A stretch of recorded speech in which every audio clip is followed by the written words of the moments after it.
নোয়াগাঁৱত উদ্ধাৰ হৈছে দুটাকৈ বোমা। এজন ব্যক্তিয়ে মাটি খান্দোতে ওলাই পৰিছে দুটা বোমা। মাটিৰ তলত এই বোমাকেইটা কোনে আনি ৰাখিছে তাক লৈ এতিয়া অঞ্চলজুৰি চাঞ্চল্যৰ সৃষ্টি হৈছে। এই মুহূৰ্তত প্ৰতিগৰাকী নীলবাগান লাইভৰ দৰ্শকক জনাই গৈছোঁ এই গুৰুত্বপূৰ্ণ খবৰটো। Big breaking news. মাটিৰ তলত উদ্ধাৰ হৈছে বোমা। মাটিৰ তলত দুটা বোমা কোনে আনি কৰ পৰা ৰাখিছে জনাইছোঁ সবিশেষ নীলবাগান লাইভৰ দৰ্শকক। নোয়াগাঁৱত মাটিৰ তলৰ পৰা উদ্ধাৰ হৈছে দুটাকৈ বোমা। অঞ্চলজুৰি সৃষ্টি হৈছে চাঞ্চল্যৰ। নোয়াগাঁও চহৰৰ সমীপৰ ধনতলীৰ ৰজাবেটী বতাৰত দুটাকৈ বোমা উদ্ধাৰক লৈ তীব্ৰ চাঞ্চল্যৰ সৃষ্টি হৈছে।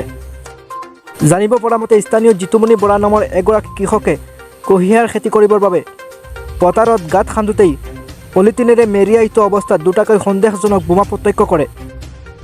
ইয়াৰ পাছতে অঞ্চলটোত এক হোৱা দোৱাৰ পৰিৱেশৰ সৃষ্টি হয় আৰু স্থানীয় লোকে বিষয়টো সন্দৰ্ভত নোয়াগাঁও সদৰ আৰক্ষী থানাত খবৰ দিয়ে।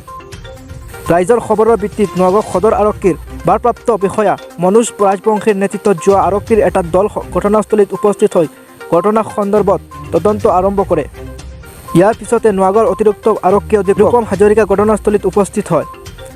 আৰক্ষীয়ে সন্দেহ প্ৰকাশ কৰা অনুসৰি 15 পৰা 20 বছৰ পূৰ্বেই কোনোবাই কুঁহিয়াৰ খেতিত বোমাকেইটা লুকাই থৈছিল। এই মুহূৰ্তত প্ৰতিগৰাকী নীলবাগান লাইভৰ দৰ্শকক জনাই গৈছোঁ এটা গুৰুত্বপূৰ্ণ বিগ ব্ৰেকিং নিউজ। নোয়াগাঁও চহৰৰ সমীপৰ ধনতলীৰ ৰজাবেটী বতাৰত দুটাকৈ বোমা উদ্ধাৰক লৈ তীব্ৰ চাঞ্চল্যৰ সৃষ্টি হৈছে। জানিব পৰা মতে স্থানীয় জিতুমণি বৰা নামৰ এগৰাকী কৃষকে কুঁহিয়াৰ খেতি কৰিবৰ বাবে পথাৰত গাঁত খান্দোতেই পলিথিনেৰে মেৰিয়াই থোৱা অৱস্থাত দুটাকৈ সন্দেহজনক বোমা প্ৰত্যক্ষ কৰে। ইয়াৰ পাছতে অঞ্চলটোত এক হোৱা দোৱাৰ পৰিৱেশৰ সৃষ্টি হয় আৰু স্থানীয় লোকে বিষয়টো সন্দৰ্ভত নোয়াগাঁও সদৰ আৰক্ষী থানাত খবৰ দিয়ে। ৰাইজৰ খবৰৰ ভিত্তিত নোয়াগাঁও সদৰ আৰক্ষীৰ ভাৰপ্ৰাপ্ত বিষয়া মনোজ ৰাজবংশীৰ নেতৃত্বত যোৱা আৰক্ষীৰ এটা দল ঘটনাস্থলীত উপস্থিত হৈ ঘটনা সন্দৰ্ভত তদন্ত আৰম্ভ কৰে। ইয়াৰ পিছতে নোয়াগাঁৱৰ অতিৰিক্ত আৰক্ষী অধীক্ষক ৰূপম হাজৰিকা ঘটনাস্থলীত উপস্থিত হয়। আৰক্ষীয়ে সন্দেহ প্ৰকাশ কৰা অনুসৰি 15 পৰা 20 বছৰ পূৰ্বেই কোনোবাই কুঁহিয়াৰ খেতিত বোমাকেইটা লুকাই থৈছিল।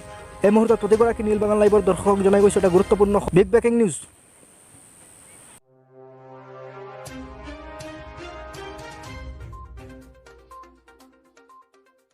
জানিব পৰা মতে স্থানীয় জিতুমণি বৰা নামৰ এগৰাকী কৃষকে কুঁহিয়াৰ খেতি কৰিবৰ বাবে পথাৰত গাঁত খান্দোতেই পলিথিনেৰে মেৰিয়াই থোৱা অৱস্থাত দুটাকৈ সন্দেহজনক বোমা প্ৰত্যক্ষ কৰে। ইয়াৰ পাছতে অঞ্চলটোত এক হোৱা দোৱাৰ পৰিৱেশৰ সৃষ্টি হয় আৰু স্থানীয় লোকে বিষয়টো সন্দৰ্ভত নোয়াগাঁও সদৰ আৰক্ষী থানাত খবৰ দিয়ে। ৰাইজৰ খবৰৰ ভিত্তিত নোয়াগাঁও সদৰ আৰক্ষীৰ ভাৰপ্ৰাপ্ত বিষয়া মনোজ ৰাজবংশীৰ নেতৃত্বত যোৱা আৰক্ষীৰ এটা দল ঘটনাস্থলীত উপস্থিত হৈ ঘটনা সন্দৰ্ভত তদন্ত আৰম্ভ কৰে। ইয়াৰ পিছতে নোয়াগাঁৱৰ অতিৰিক্ত আৰক্ষী অধীক্ষক ৰূপম হাজৰিকা ঘটনাস্থলীত উপস্থিত হয়। আৰক্ষীয়ে সন্দেহ প্ৰকাশ কৰা অনুসৰি